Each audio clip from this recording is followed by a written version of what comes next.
जम्मू कश्मीर के बदलते राजनीतिक हालात और इन बदलते राजनीतिक हालातों में एक शोर समझा हुआ है कि बहुत बड़ी तादाद में लोग भारतीय जनता पार्टी ज्वाइन करने वाले हैं। यूं कहा जा रहा है कि भारतीय जनता पार्टी एक मिशन मोड में है और उस मिशन मोड में पार्टी की ये कोशिश है कि जम्मू संभाग में कम से कम जितने भी इंपॉर्टेंट पॉलिटिकल लीडर हैं वो सभी के सभी पॉलिटिकल लीडर बीजेपी में समा जाएं, बीजेपी ज्वाइन कर लें। अब इसमें कितना सत्य है मैं उसमें जाना नहीं चाहता हूं, लेकिन पिछले दिनों नेशनल कॉन्फ्रेंस के प्रोविंशियल प्रधान देवेंद्र सिंह राणा ने भारतीय जनता पार्टी ज्वाइन की। बहुत बड़ा यू टर्न है उनके राजनीतिक कैरियर का और ये इस यू टर्न के बाद राजनीतिक कैरियर किसी भी तरफ जा सकता है। लेकिन सवाल यहां पर यह है कि इस बदलती सूरत हाल में लोग आखिरकार बीजेपी में ही क्यों जा रहे हैं, किसी और पॉलिटिकल पार्टी में क्यों नहीं जा रहे हैं।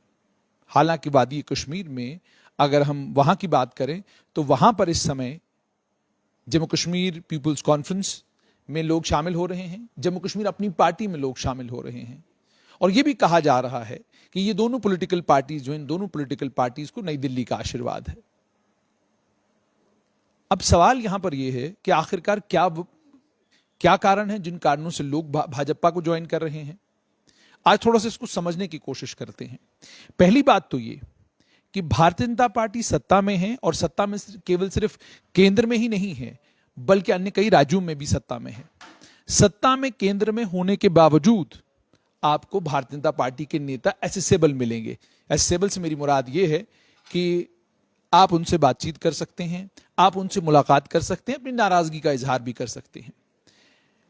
दूसरी चीज जो सबसे इंपॉर्टेंट है वो ये है कि जहां तक भारतीय जनता पार्टी का ताल्लुक है, कोविड-19 का जब जिस समय लॉकडाउन था, आपको अच्छे से याद होगा उस कोविड-19 के लॉकडाउन में पॉलिटिकल पार्टीज की पॉलिटिकल एक्टिविटीज बिल्कुल बंद हो गई थी, लेकिन भारतीय जनता पार्टी उस समय भी ऑनलाइन पॉलिटिकल एक्टिविटीज में लगी हुई थी। ऑनलाइन प्रोग्राम्स हो रहे थे, ऑनलाइन अपने वर्करों के साथ जुड़ी हुई है, ऑनलाइन अपने वोटरों के साथ जुड़ी हुई है, यह काम भी चल रहा था। उसके बाद लगातार सत्ता में होने के बावजूद संगठन भी मजबूत किया जा रहा है और सरकार बनाने की कोशिशें भी हो रही हैं। अब संगठन मजबूत करने की जब हम बात करते हैं, जहां भारतीय जनता पार्टी को मौका नजर आता है कि यहां पर किसी पॉलिटिकल लीडर को किसी पार्टी से खींचकर अपनी पार्टी में लाया जा सकता है, बीजेपी उस मौके को बिल्कुल नहीं छोड़ती। बीजेपी उस समय यह भी नहीं देखती कि अगर इस राजनीतिक आदमी को हम अपने दल में शामिल करेंगे, अपनी पार्टी में ले आएंगे, हमारी पार्टी में लाने के बाद हमारे जो कार्यकर्ता हैं वो नाराज तो नहीं होंगे, दुखी तो नहीं होंगे। सिर्फ केवल मात्र यही कैलकुलेशन है कि हमको किस तरीके से सत्ता में आना है और सत्ता में आने के लिए जो कुछ करना होगा वो सारी चीजें हम करेंगे। और उसके बाद एक और चीज, जम्मू संभाग में जब नेतृत्व की बात की जाती है तो जम्मू कश्मीर भारतीय जनता पार्टी के अध्यक्ष रविंद्र रैना है। साफ तौर पर यह संकेत है कि भारतीय जनता पार्टी को वोट चूंकि जम्मू संभाग से मिलता है इसलिए अध्यक्ष भी जम्मू संभाग से होगा। उसके बाद एक और बड़ा डिफरेंस जो जम्मू कश्मीर जो भाजपा में और बाकी पॉलिटिकल पार्टीज में है, वो बड़ा डिफरेंस ये है कि सत्ता में होने के बावजूद, सत्ताधारी दल होने के बावजूद भारतीय जनता पार्टी लगातार कोशिश करती है संपर्क साधने का बाकी अलग अलग राजनीतिक दलों के साथ, उन राजनीतिक दलों के नेताओं के साथ जिनको लगता है वो कि ये पोटेंशियल हमारे नेता हो सकते हैं और आने वाले कल में पार्टी को मजबूत करने का काम कर सकते हैं, उनको पार्टी में लाया जाता है। उसके बाद पार्टी में किस स्थान पर उनको रखना है ये चीज भी तय हो जाती है। आप एक एग्जाम्पल के तौर पर देख लीजिए कि श्यामलाल शर्मा ने कांग्रेस छोड़ी और भाजपा में चले गए, थोड़ा समय वहां पर कार्यकर्ता के तौर पर काम किया और उसके बाद उन्हें प्रदेश का उपाध्यक्ष बना दिया गया और इस समय उनको डिस्ट्रिक्ट रूरल की जिम्मेदारी भी दी गई है। इसके अलावा अन्य कई और लोग जिन्होंने भारतीय जनता पार्टी ज्वाइन की, पार्टी ये इंश्योर करती है कि कैपेबिलिटी और पोटेंशियल के अकॉर्डिंग एक आदमी को जिस काम के लायक वो है उसको फौरन उस काम में लगा दिया जाए।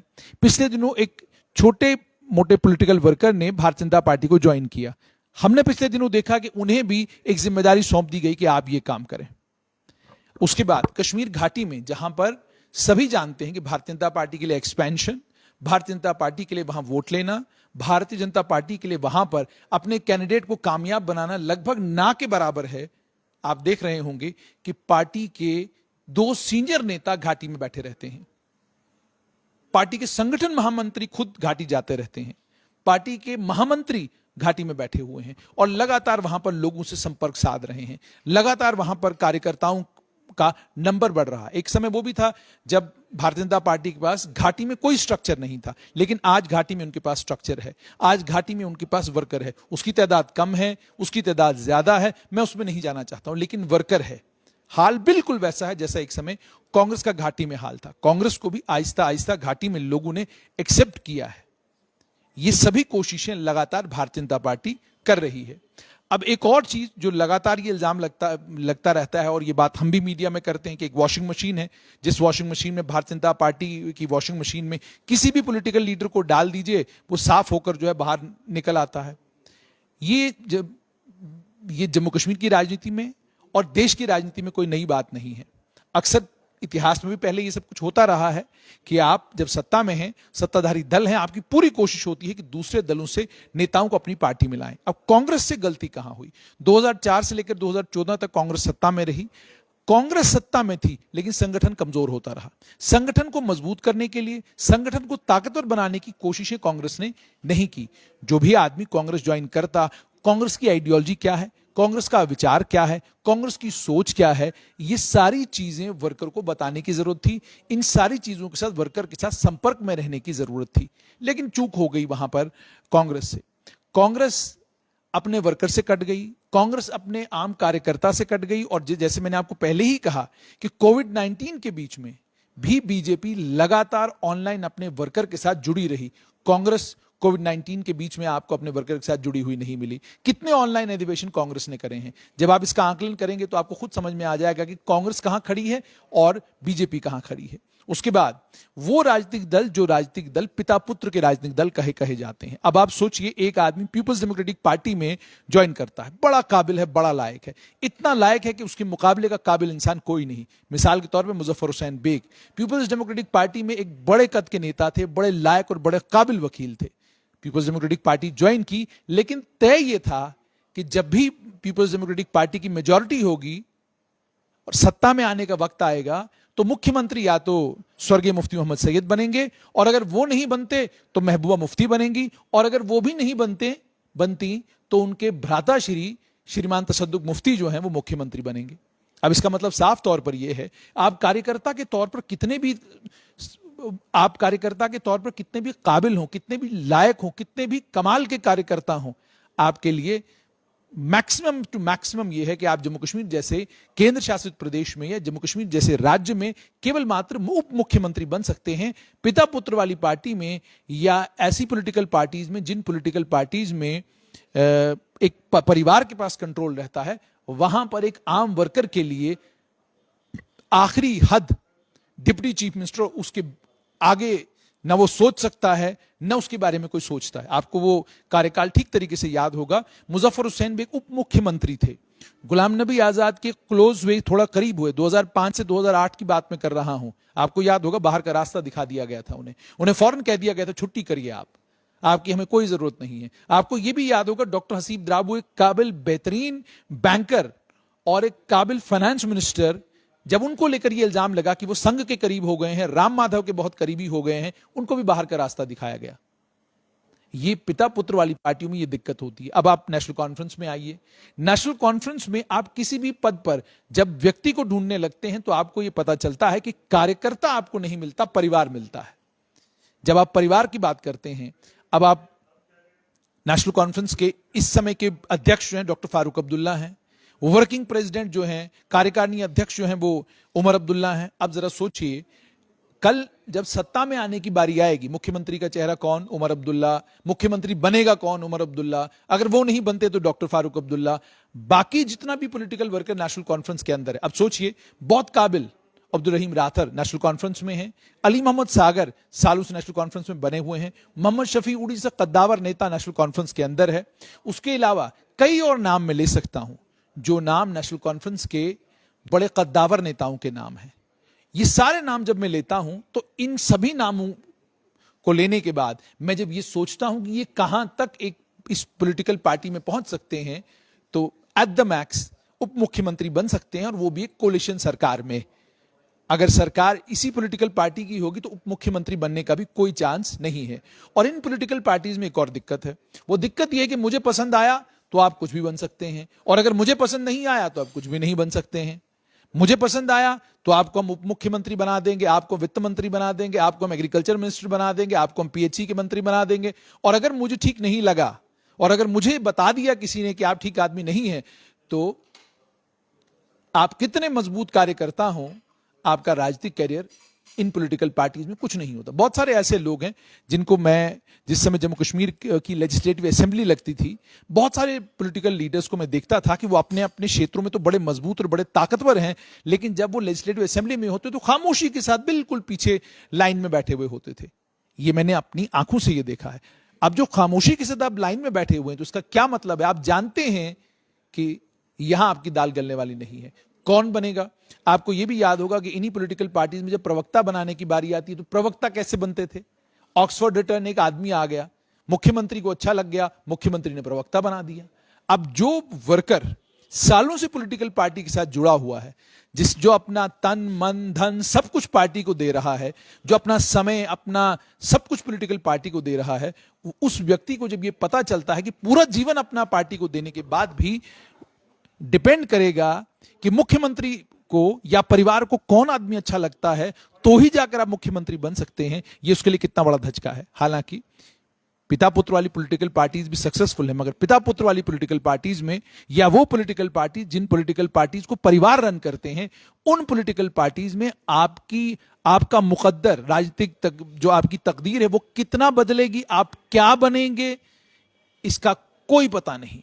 आप बहुत कमाल के कार्यकर्ता हैं, आप बहुत कर्मठ कार्यकर्ता हैं, लेकिन एक लंबे समय से आप लाइन में लगे हैं और अचानक आप देखते हैं कि ऑक्सफोर्ड से कोई एक आदमी जो चल के आता है, कोई लंदन से पढ़ के आता है, कोई अमेरिका से पढ़ के आता है, और फौरन आप देखते हैं कि वो प्रवक्ता बन जाता है, फौरन आप देखते हैं कि वो मुख्यमंत्री बन जाता है, फौरन माफ कीजिएगा संगठन महामंत्री बन जाता है, महामंत्री बन जाता है। इन पॉलिटिकल पार्टीज में आप देखते हैं। इसीलिए मैंने कहा जब बीजेपी और बाकी पॉलिटिकल पार्टीज का मुकाबला करते हैं तो आपको यह समझ में आता है नैरेटिव पर भी कंट्रोल है और बाकी तमाम चीजों पर भी कंट्रोल है। और कोई ये कहे, मीडिया को लेकर बहुत सारे हमारे साथी, कल कांग्रेस के एक साथी बड़ा नाराज हो रहे थे, मीडिया तो बीजेपी की गोद में बैठा हुआ है। ये 2004 से लेकर 2014 तक कांग्रेस की गोद में भी बैठा हुआ था। ऐसा कुछ नहीं है। हर एक सरकार के कार्यकाल में कुछ एक चैनल्स, कुछ एक न्यूज मैगजीन्स, कुछ एक न्यूज़पेपर्स सरकार की बोली बोलते रहे हैं। ये एक सत्य है, इसको हमें मानना होगा। और अगर कोई पॉलिटिकल पार्टी ये कहती है कि वो अपने कार्यकाल में बड़े उदारवादी रहे हैं और उन्होंने अखबारों को और उन्होंने टेलीविजन चैनलों को चलने की इजाजत ही नहीं दी, बल्कि उन्हें क्रिटिसिज्म भी बर्दाश्त किया, तो हम अच्छे से जानते हैं कि लोगों को क्रिटिसिज्म कितना बर्दाश्त होता है। आप थोड़ा सा किसी को क्रिटिसाइज करके देखिए, रातों की नींद हराम करवा देंगे आपकी। सिर्फ इतना ही नहीं, बहुत सारे अखबार ऐसे हैं जिन अखबारों के दफ्तरों के ऊपर ताले लगवा दिए गए, जिनके बिजली के कनेक्शन कटवा दिए जाते थे, केवल मात्र इसलिए क्योंकि वो सरकार को क्रिटिसाइज कर रहे हैं, क्योंकि वो सरकार की आलोचना कर रहे हैं, क्योंकि वो सरकार की कमियां और खामियां गिनवा रहे हैं। तो ये सब कुछ इतिहास में भी होता रहा है, इतिहास में भी ये सब कुछ लोग करते रहे हैं। आज कोई कहेगा कुछ नया हो रहा है, ऐसा नहीं है। अच्छा, ये चीज एक और देखिए, अपने बात को प्रखर रूप से रखना, यानी जो भी आपकी आइडियोलॉजी है या जो भी आपकी सोच है, उस सोच को क्लैरिटी के साथ टेलीविजन चैनल के ऊपर, रेडियो के ऊपर, सोशल मीडिया के ऊपर रखना, यह भी भारतीय जनता पार्टी से बाकी पॉलिटिकल पार्टीज को सीखने की जरूरत है। आप किसी भी पॉलिटिकल पार्टी के प्रवक्ता को बिठा लें, क्लैरिटी के साथ अपने दल की सोच, क्लैरिटी के साथ अपने विचार को लोगों के समक्ष रखना पॉलिटिकल पार्टीज के लिए मुश्किल ही नहीं, नामुमकिन है। सेकुलर विचारधारा वाली कांग्रेस, उनको मंदिर मंदिर घूमने की जरूरत क्यों पड़ी?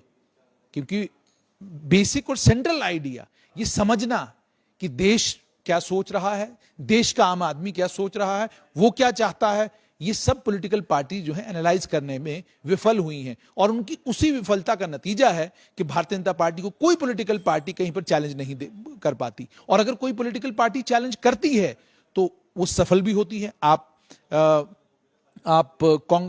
ममता बनर्जी को ले लीजिए बंगाल में, आप तमिलनाडु में ले लीजिए, अन्य कई और जगहों पर, जहां पर दिल्ली में अरविंद केजरीवाल कैसे कामयाब हुए, नैरेटिव को चैलेंज किया। और नैरेटिव को चैलेंज ही नहीं किया, बल्कि उस नैरेटिव को चैलेंज करने के बाद प्रवक्ता भी लगे, बाकी लोग भी लगे, सब लोगों ने जोर दिया और लोगों ने उनको समर्थन भी दिया। इसका मतलब साफ तौर पर ये जो कहानी आप गाते हैं ना कि ईडी, सीबीआई, फलाना ढमकाना, सच्चाई ये नहीं है। सच्चाई असल में ये है कि आपको आराम की आदत पड़ चुकी है। सच्चाई असल में ये है कि आप 24/7 पॉलिटिक्स नहीं करना चाहते हैं। सच्चाई असल में ये है कि आप लोगों के बीच में जाने वाली और लोगों को कन्विंस करने वाली और लोगों के बीच में अपना विचार रखने वाली पॉलिटिक्स करना नहीं चाहते। आप बस पार्ट टाइम पॉलिटिशियन हैं। आप पार्ट टाइम पॉलिटिक्स करना चाहते हैं। मन आया आपका, घर से निकले, चलो थोड़ा धरना धुरना दे दिया, घर चले गए। राजनीति ऐसे नहीं होती।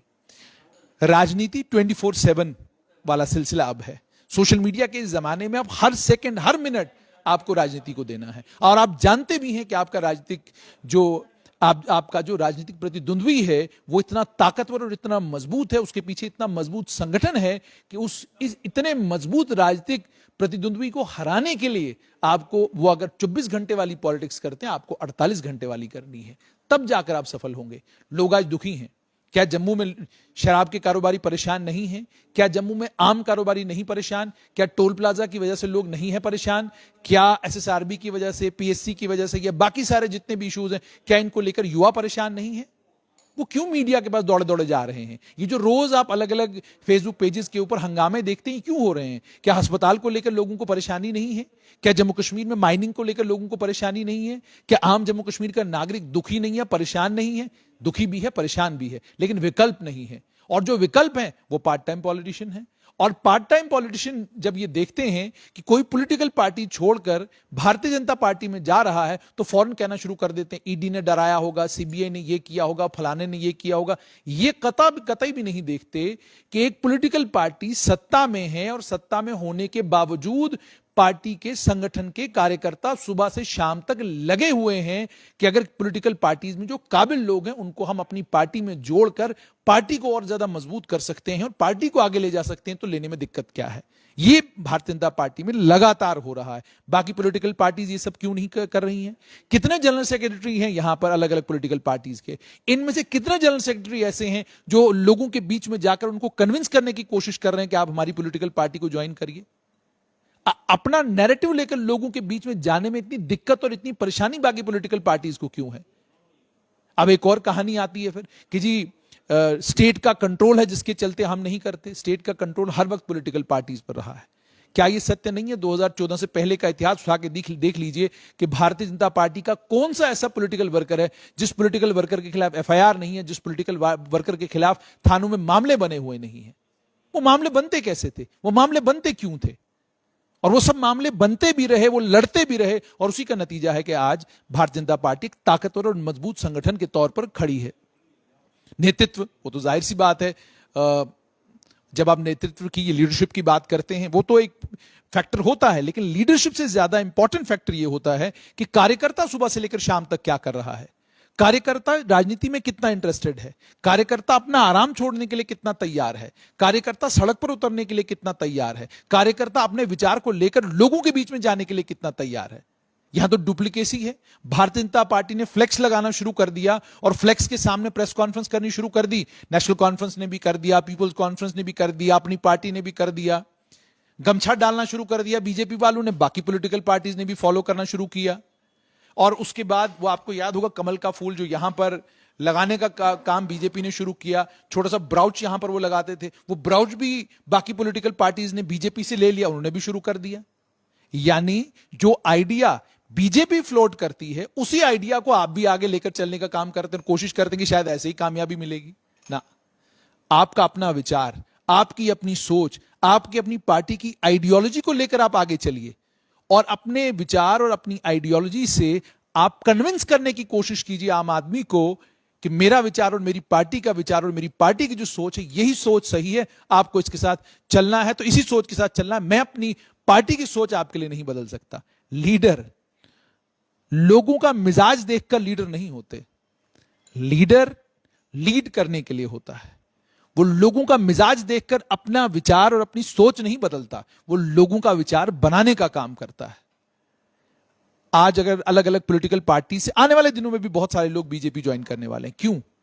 वो जब बीजेपी में जाते हैं तो संगठन देखते हैं, वो जब बीजेपी में जाते हैं तो संगठन की ताकत देखते हैं, वो जब बीजेपी में जाते हैं तो वो देखते हैं कि एक हायरार्की है और उस हायरार्की को हमको फॉलो करना है। ये सब चीजें वहां पर, आप बहुत सारे लोग हो सकता है वहां पर ये कहेंगे बीजेपी का चमचा, बीजेपी की तारीफ कर रहा है। मैं सच सच बता रहा हूं आपको पॉलिटिकल, एक बार प्रधानमंत्री नरेंद्र मोदी ने कहा था कि बहुत सारे लोगों को इसके ऊपर किताबें लिखनी चाहिए, रिसर्च करना चाहिए कि ये हुआ कैसे, 303 सीटें जो हमने ली हैं लोकसभा के चुनाव में, हमने संभव कैसे किया, ये हमारा पॉलिटिकल वर्कर करता क्या है, संगठन के लोग भागते कैसे हैं, दौड़ते कैसे हैं, जाते कैसे हैं, कन्विंस कैसे करते हैं, कहां से कहां तक पहुंचते हैं। लद्दाख में बीजेपी मजबूत हो गई, कैसे हुई? क्या कभी किसी ने सोचा था? केवल मात्र दिल्ली में सरकार होने का मतलब नहीं होता कि आपका संगठन जो है कहीं पर भी मजबूत हो जाएगा। अगर अगर अगर यही पैमाना होता तो फिर बंगाल में भी बीजेपी मजबूत होती, अगर यही पैमाना होता तो फिर दिल्ली में भी बीजेपी उतनी ही मजबूत होती। ऐसे ये नहीं होता। यानी संगठन लगातार काम कर रहा है, हारने के बावजूद संगठन लगा हुआ है। हार हो रही है, कोई बात नहीं, लगे हुए हैं। आप खुद हिसाब लगाइए कि जम्मू कश्मीर में 67 साल के बाद, after 67 years, Bharatiya Janata party सत्ता में आई, और 3 साल के लिए सत्ता में आई, फिर सत्ता छोड़नी पड़ी। अब हो सकता है आए नहीं आए, लेकिन 67 साल तक जो संगठन के साथ जुड़े हुए लोग थे, उनने ना तो पार्टी छोड़ी, ना आइडियोलॉजी छोड़ी, ना अपना सोच बदला, ना अपना विचार बदला, और एक विचार और एक सोच के साथ लगातार चलते रहे। क्या दूसरी कोई पॉलिटिकल पार्टी इस तरह की कोई एग्जाम्पल दे सकती है? नेशनल कॉन्फ्रेंस में से इधर से उधर कितने लोग गए और अभी कितने और जाएंगे? पीडीपी आधी से ज्यादा खाली हो चुकी है, सब लोग अपनी पार्टी में घुस गए। तो आइडियोलॉजिकल कमिटमेंट अपनी पॉलिटिकल पार्टीज के साथ नहीं है। तो जब आइडियोलॉजिकल कमिटमेंट नहीं है तो इसका मतलब यह है कि आप पॉलिटिकल लीडर नहीं है। आप बस यहां से वहां, वहां से यहां सिर्फ इसलिए जाते हैं ताकि अगर वहां गए तो वहां जीतेंगे, यहां गए तो यहां जीतेंगे। तो इसलिए सभी पॉलिटिकल पार्टीज को इस चीज को अंडरस्टैंड करना होगा कि भारतीय जनता पार्टी को अगर आज लोग ज्वाइन कर रहे हैं तो उसके पीछे कारण क्या है, क्यों लोग अपनी पार्टियां छोड़कर बीजेपी में जा रहे हैं। अब आज डॉक्टर फारूक अब्दुल्ला ने जम्मू, अब इतना गुस्सा, वो जो उनके चेहरे पर वो जो भाव थे, वो साफ तौर पर ये बता रहे थे कि वो नाराज हैं। क्यों, किस लिए, ऐसा क्या हो गया? नैरेटिव है, पार्टी का एक लीडर पार्टी छोड़ गया और वो अपना एक नैरेटिव लेकर चल पड़ा है, तो इसमें दिक्कत क्या है? आप भी जम्मू को लेकर कोई नैरेटिव लेकर चल पड़िए। नैरेटिव्स की तो लड़ाई है ना।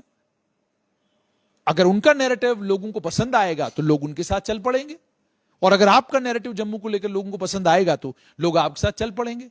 दीजिए आप भी मुख्यमंत्री का कोई चेहरा जम्मू से, आप भी कहिए कि फला आदमी जो है वो भी मुख्यमंत्री का दावेदार जम्मू से हो सकता है। ये सब चीजें करने वाली हैं, और इन चीजों, इन भावनाओं को, इन सब चीजों को समझने की जरूरत है। वो जमाना चला गया जिस जमाने में एक नैरेटिव चला करता था और उसी नैरेटिव पर लोग जो है आगे बढ़ा करते थे।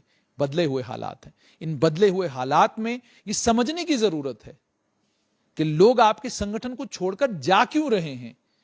आपको भी पूछना चाहिए उनसे कि भाई आपकी आइडियोलॉजिकल कमिटमेंट क्या है। आप जाके बीजेपी में देखिए, कितने नेता ऐसे हैं, कितनी दिक्कतें और कितनी परेशानियां उन लोगों ने झेली, लेकिन ना अपनी आइडियोलॉजी छोड़ी, ना अपना संगठन छोड़ा।